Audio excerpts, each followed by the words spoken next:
Greetings, friends and countrymen. Welcome to Conspiracy Corner News. This is Bart Sibrel.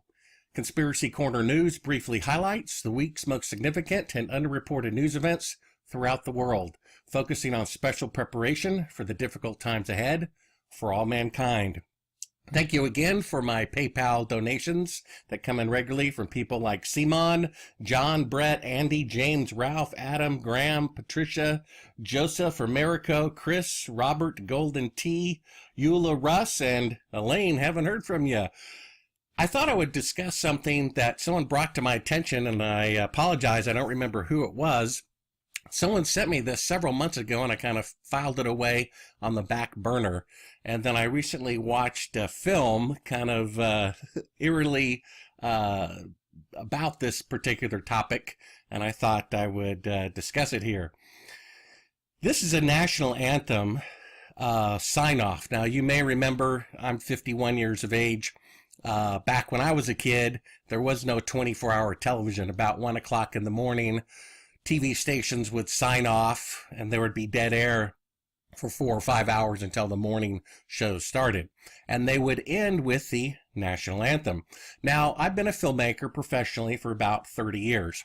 My job is to make fake scenes look real. That's why I noticed that the scenes allegedly taking place on the moon with men allegedly there were in fact shot with electrical lighting rather than sunlight, as they claimed, because that's what I do all day. I've shown films to colleagues, and they've said, hey, I love the way you used the sunset out the window. And I said, well, that was really an electrical light out the window to mimic the sun.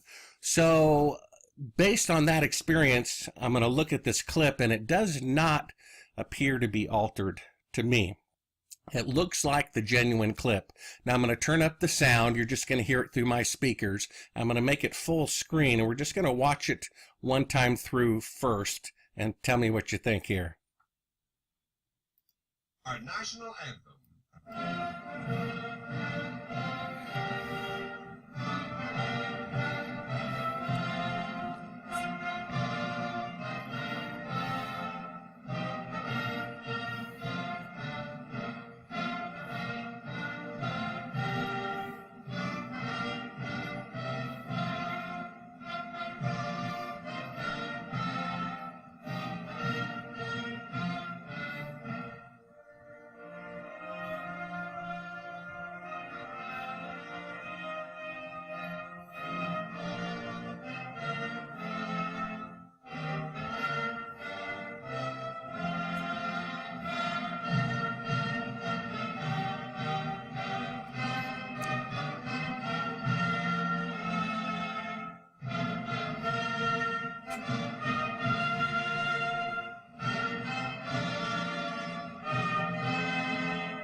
Now we're going to take a closer look at this, and when these words at the bottom change, it kind of does this kind of ripple effect down at the bottom.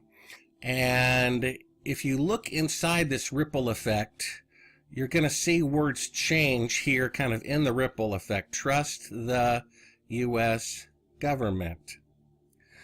And then you'll see the next one in this filmmaker. I'll put a link to this. God is real. God is watching. Now, it's not in the words itself. It's in the transition of the words where they change. Believe in the government God. And you can look at this, play this back again a second time, and you'll be able to see it. It's definitely there. Now, I've studied this, and when this was originally like 16 millimeter film, at least given to the stations, and you can see when the picture shakes a little bit because of the film going through the gate, the letters shake with it in the same exact way. So it makes me think that this is indeed the original. Now, you have to keep in mind this was done 50 years ago. So if they, whoever they are, were programming people subliminally 50 years ago, you can imagine the increase of technology now in order to do this. Again, the subliminal is not in the words themselves, it's in the ripple effect of the transition. God is real. God is watching. You see, they're doing it during the transition between the words. Obey, consume, obey, consume. I mean, that's very clear, and it's definitely there.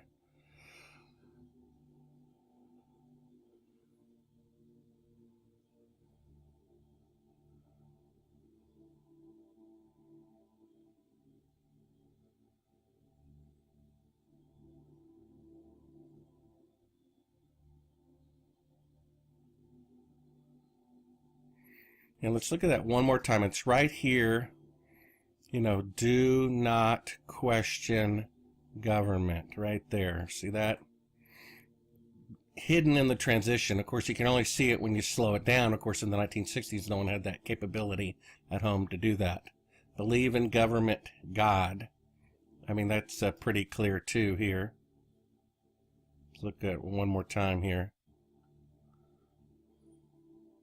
Believe in government, God. Now again, when you go back to the beginning of it, you don't see it.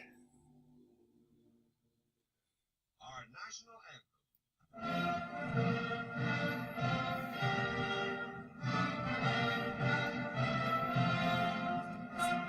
So you can see it right around here, the first words, God.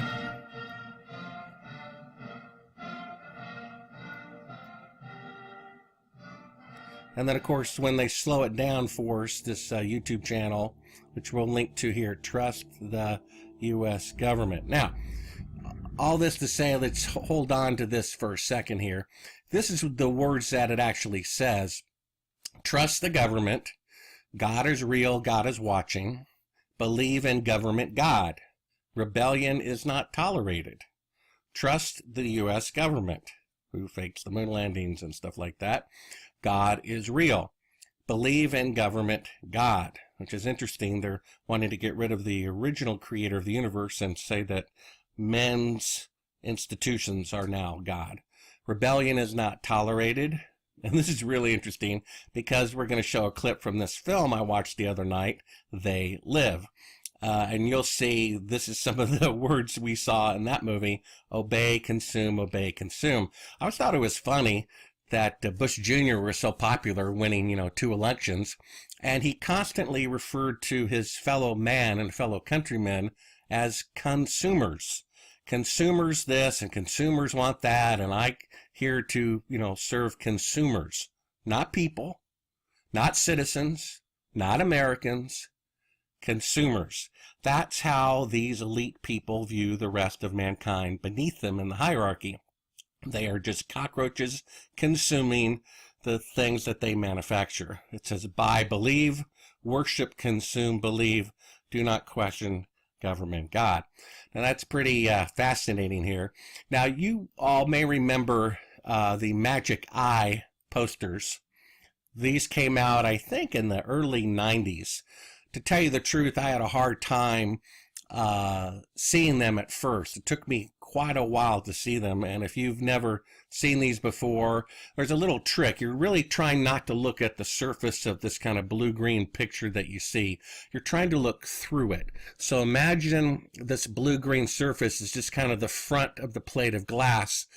Try to look through it, try to look past it. Now, I've trained myself to see these things really easily, and for those who can now see it, you'll see a cross of Christ right here outlined, and you'll see the fish, kind of the Christian fish symbol that goes all the way around there, and it's extremely three-dimensional. I mean, that's pretty fascinating. This is a two-dimensional screen, and it looks like it's going back from, the screen that I have about 2.5 feet in depth. It's really crystal clear. And so if they're doing things, like this, back in, the 1960s, they can do this in the 90s. Imagine what they're doing today. Now, here is the most obvious case that I've seen of subliminal advertising. This, I believe, was in the late 80s, early 90s. Pepsi decided to come up with, they released 5 different designs of Pepsi cans to see which one was most popular. Now, you're seeing the highlight over here, but basically if you turn these one can one way and one can another way and stack them a particular way, it would spell out sex, and here it is for you. There are numerous examples of this. Just look up subliminal advertising on a Google search and it will show you, a bunch of examples of that.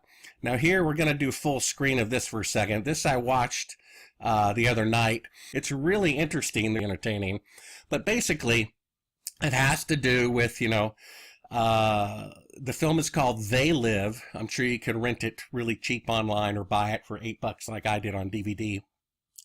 And it's how subliminal advertising is all around us. And these underground groups of people are trying to wake up their fellow Americans.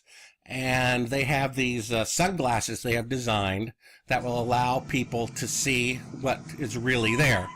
Remember we saw in the national anthem it said, consume, obey, consume. It's pretty interesting that this movie, which I think came out, I should have looked this up, but I think it came out in the late 80s, early 90s.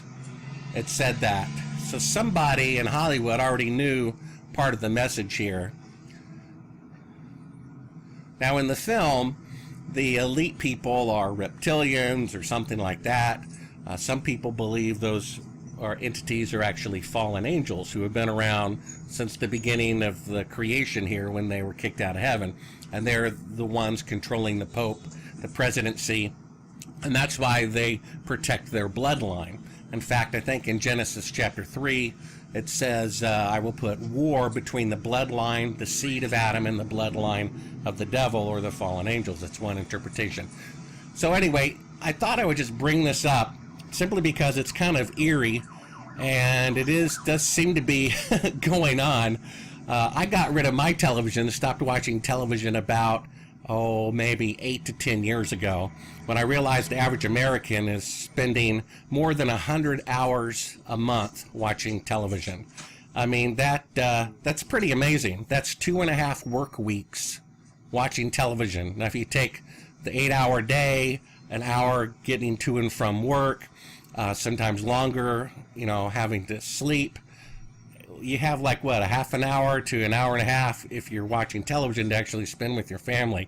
So I think that's probably not a good thing. The first thing you can do is probably get rid of your TV, use it for playback for movies on DVD and maybe for the internet to do searches. But aside from that, try not to veg out on it.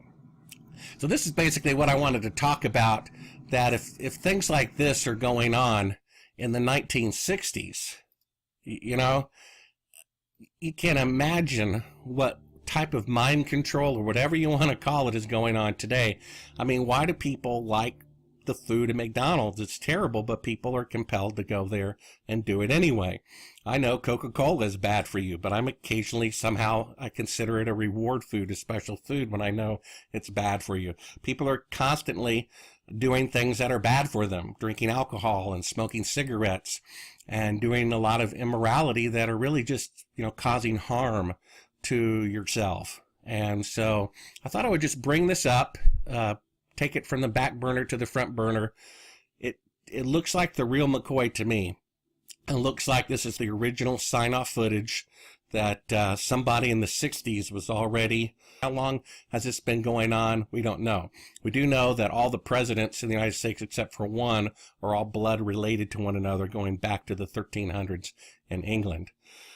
Well, that's all that I have for today. This has been Conspiracy Corner News, episode 29. Are you prepared for eternity? Please tell your friends, share the link, give me a YouTube thumbs up if you like this video, like it if you like it, and thank you for your kind support.